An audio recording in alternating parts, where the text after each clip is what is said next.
మాజీ మంత్రి మేడ్చల్ ఎమ్మెల్యే మల్లారెడ్డి ఎక్కడ మాట్లాడినా అది సెన్సేషనే క్రియేట్ చేస్తుంది. ఎందుకంటే ఈ రోజు కూడా అలాంటి సెన్సేషనల్ వ్యాఖ్యలే చేశారు అని చెప్పొచ్చు. ఇకపై ఎన్నికల్లో పోటీ చేయబోవడం లేదని ఆయన చెప్పకనే చెప్పేశారు. తనకు 71 ఏళ్లున్నాయి కాబట్టి ఇక ఎన్నికల్లో పోటీకి దూరంగా ఉండాలని అనుకుంటున్నట్టు ఆయన కామెంట్ చేశారు. అండ్ రాజకీయ పరంగా తనకు ఇవే చివరి 5 ఏళ్ళు అన్నటువంటి మాట కూడా చెప్పారు. సో 5 ఏళ్లలో మీ అందరికీ మంచి చేశాను, సో సేవ చేసే అవకాశం నాకు ఇచ్చారు, ధన్యవాదాలు అంటూ కూడా చెప్పుకొచ్చారు. దెన్ మంగళవారం ఈరోజు షామీర్పేట మండలం అలియాబాద్ ఎక్స్ రోడ్ సిఎంఆర్ కన్వెన్షన్లో మేడ్చల్ నియోజకవర్గ స్థాయి సమీక్ష సమావేశం అయితే జరిగింది. సో ఈ కార్యక్రమంలోనే మల్లారెడ్డి ఈ కామెంట్స్ చేశారు. సో నియోజకవర్గ ప్రజలే తన బంధువులు అండ్ ఇన్నాళ్ళు నియోజకవర్గంలో అనేక పనులు చేశాను, రాబోయే రోజుల్లో కూడా మరిన్ని చేస్తాను అన్నటువంటి కామెంట్ కూడా చేశారు. అండ్ మంత్రి వ్యాఖ్యల వెనుక అసలు రాజకీయ వ్యూహం ఏమైనా దాగుందా అన్నటువంటి చర్చ ఒకవైపు జరుగుతుంటే కాంగ్రెస్ పార్టీ మీద ఒక రకంగా విరుచుకుపడ్డట్టే అనుకోవచ్చు. ఎందుకంటే మీరు హామీలు ఇచ్చారు, అవన్నీ నెరవేర్చే హామీలేనా, మమ్మల్ని బొంద పెడతామని అంటున్నారు, మిమ్మల్ని బొంద పెట్టే వాళ్ళు ఢిల్లీలో ఉన్నారు, ఆల్రెడీ వాళ్ళు పని స్టార్ట్ చేసేశారు అంటూ సెన్సేషనల్ కామెంట్ చేశారు.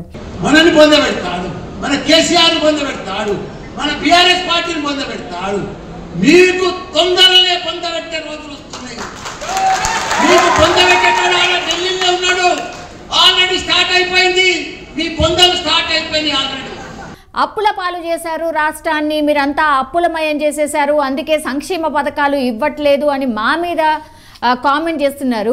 మరి అప్పుల పాలు కాకుంటే మీకు లంకె బిందెలు ఇచ్చి వెళ్ళేది ఉండేనా అంటూ కూడా ఆయన సెన్సేషన్ కామెంట్స్ అయితే చేసినటువంటి సిచ్యువేషన్. నిజంగానే కొన్ని టైమ్స్ ఆయన ఆలోచించి మాట్లాడతారా లేకపోతే నిజమే మాట్లాడతారా అనేటువంటిది కూడా చాలా మందికి కూడా ఒక క్వశ్చన్ మార్క్గానే ఉంటుంది. అప్పుల పాలు చేసిపోయినట్టు, అప్పుల పాలు రాకపోతే నీకు లంకె బిందెలు ఇచ్చిపోతా, అదన్నీ మర్చిపోతాయిగా మనుషులంతా లైన్లో వస్తుంది.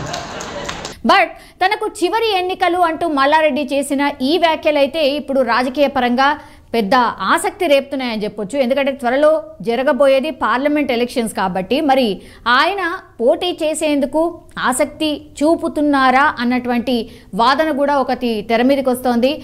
అధిష్టానం ఛాన్స్ ఇస్తే పోటీకి సై అంటూ కూడా ఆయన కామెంట్స్ చేస్తూ ఉన్నారు. ఈ క్రమంలోనే తను పార్లమెంట్కు వెళ్ళడం ద్వారా ఎమ్మెల్యేగా ఖాళీ కాబోయే స్థానంలో తన కొడుకుని అక్కడ గెలిపించుకునే అవకాశం కూడా ఉన్నటువంటి సిచ్యువేషన్ అయితే అక్కడ కనిపిస్తోంది. సో తన కొడుకుని సెటిల్ చేసే వ్యూహం ఏమైనా మల్లారెడ్డి చేస్తున్నారా అనేటువంటి టాక్ కూడా వినిపిస్తోంది. సో ఈ నేపథ్యంలోనే తాను లోక్సభకు పోటీ చేసేందుకు సిద్ధంగా ఉన్నానని, ఇవే తన చివరి ఎన్నికలు అని పరోక్షంగా పార్టీకి ఒక హింట్ ఇస్తున్నారా అన్నటువంటి చర్చ అయితే ప్రస్తుతం అయితే రాజకీయ వర్గాల్లో నడుస్తోంది. మల్లారెడ్డి వ్యూహం ఎలా ఉన్నా కూడా గులాబీ అధినేత కేసీఆర్ ఆలోచన మరి ఏంటి అనేది ఒక సస్పెన్స్గా అయితే మారింది. సో ఇవే నా చివరి ఎన్నికలు, ఇక మీదట నేను పోటీ చెయ్యను అన్నటువంటి మాట చెప్తున్నారు. బట్ ఆయన కొడుకు అండ్ అల్లుడైతే ఆల్రెడీ రాజకీయాల్లో ఉన్నారు. మరి కొడుకును కూడా రాజకీయాల్లోకి తీసుకునే ఒక ప్రయత్నం ఏమైనా జరుగుతుందా? ఈయన పార్లమెంట్కి వెళ్ళిపోయి మరి ఆ సీట్లో ఒకవేళ ఉప ఎన్నికలు వస్తే వాళ్ళ కొడుకుకే సీట్ ఇప్పించుకొని గెలిపించుకునే ప్రయత్నం ఏమైనా జరుగుతుందా అన్నటువంటి చర్చ కూడా నడుస్తోంది. కానీ ఎప్పుడు ఏం మాట్లాడినా కూడా మల్లారెడ్డి సెన్సేషనే క్రియేట్ చేశారు కాబట్టి ఇవాళ కూడా అట్లాంటి సెన్సేషన్ క్రియేట్ చేసే కామెంట్సే చేశారు. అండ్ కాంగ్రెస్ పార్టీ మీద సెటైరిక్గా కూడా మాట్లాడారు. ఆయన ఏం మాట్లాడారు ఏంటి అనేది మీరు ఇప్పుడు చూడబోతున్నారు. మనం ఊహించలే కాంగ్రెస్ వస్తుంది, కళలో కూడా అనుకోలే, మనము వాళ్ళు అనుకోలే, మనం అనుకోలే, మున్సిపల్ వచ్చేసింది. అయినా మనం ప్రజలకు దగ్గర ఉన్నాం, ప్రజలకు కూడా ఇప్పుడు అర్థమైపోయింది. అయ్యో ఎంత మోసపోతుంది, ఎంత ఇచ్చేస్తుంది. కానీ మాదిక్కు ఎప్పుడు కూడా ప్రజలు మాదిక్కేసిరన్నా. మా జిల్లాలో 7కు 7 మేము గెలిచినామన్నా. ప్రతి సీటు 50,000 మెజార్టీ తోటి తెలంగాణలో ఫస్ట్ జిల్లా, ఫస్ట్ మంత్రి, రికార్డ్ బ్రేక్ చేసిన మంత్రి మల్లారెడ్డి.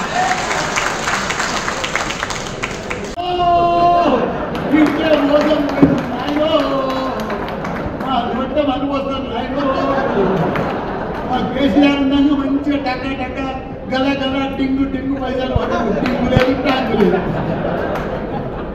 కాబట్టి వాళ్ళకి మొత్తం అర్థమైపోయింది.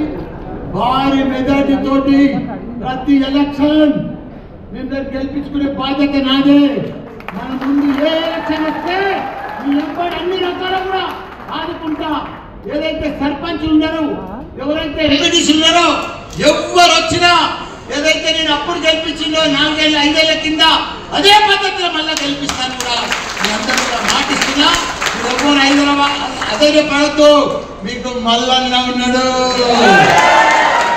మంచి మంచోరికి మల్లన్న సినిమా చూపిస్తా. ఎవరికి భయపడేదే లేదు. ఇదంతా టెంపరీ కాదు.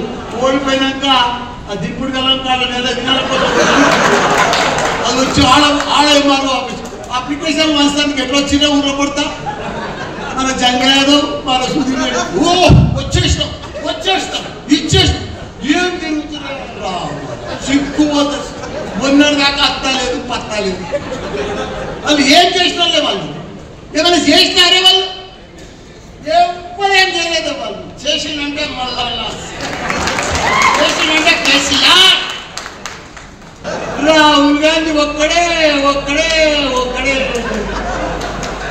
ఆయన రెండోసారి జోడో యాత్ర పోతే మిగతా పార్టీలన్నీ జోడో యాత్రకు వెళ్ళిపోతాయి.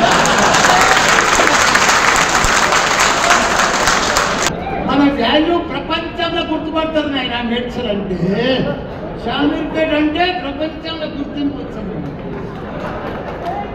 కాబట్టి మనం అధైర్యపడద్దు. టెంపరరీ వీళ్ళంతా టెంపరరీ ప్రభుత్వం నిలబడది. ఇంకో వాళ్ళు వచ్చి ఇప్పుడు ఓడిపోయిన వాళ్ళు వచ్చి ఆడ కేసు పెడుతున్నారు, ఈడ కేసు. మా దర్శనాన్ని చెప్తున్నాడు అది టెంపరీ. ఒక్కటే నెల మళ్ళీ ఎంపీ ఎలక్షన్లు అయితే అలా పూడిలని బంద్ అయిపోతాయి.